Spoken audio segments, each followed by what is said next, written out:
दोस्तों, आज हम बात करने जा रहे हैं भारत की महिला लेखिका किरण देसाई की, जिनकी एक प्रसिद्ध रचना है cry the peacock.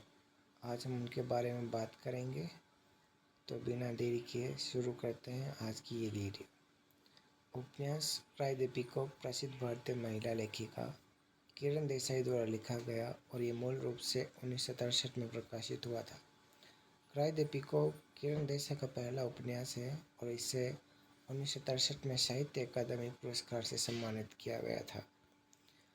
Anita Desai की क्राई द पीकॉक माया नाम की एक लड़की के इर्द गिर्द घूमती है, जो राय साहब की बेटी है, जो उत्तर प्रदेश में स्थित लखनऊ में प्रसिद्ध वकील है। माया अत्यधिक अमीर परिवार से है।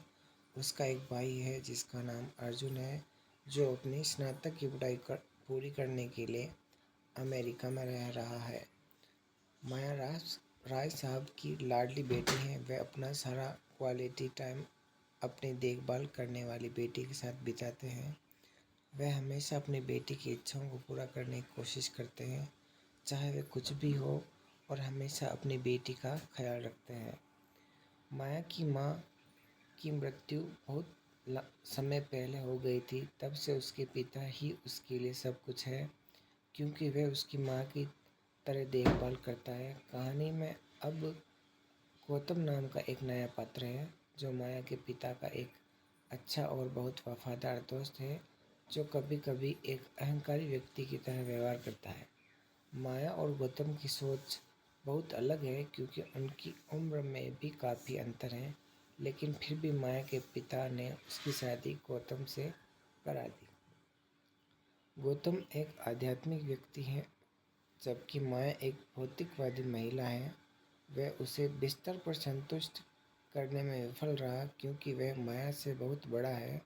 शादी से पहले माया बहुत खुश और भावुक महिला हुआ करती थी, लेकिन शादी के बाद उसकी ज़िंदगी नरक जैसी हो गई, क्योंकि गौतम न तो उसका ख्याल रखता और न ही उस पर उचित ध्यान देता। कहानी में अब नए पात्र को परिचय मिलता है। गौतम की माँ और बहन, जो एक सप्ताह में एक बार या कभी कभी महीने में एक बार अपने घर आती, और जब भी वह माया के घर जाते तो उसे अपने अकेलेपन और उदासी से कुछ राहत मिलती।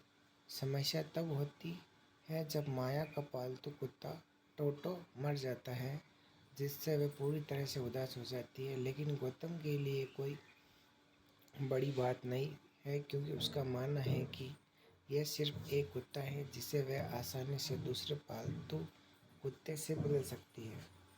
जैसे जैसे कहानी आगे बढ़ती है, हमें पता चलता है कि माया अवसाद में चली जाती है, क्योंकि कोई ऐसा व्यक्ति चाहती है जो उसकी देखभाल कर सके और उसे पूरा ध्यान दे सके।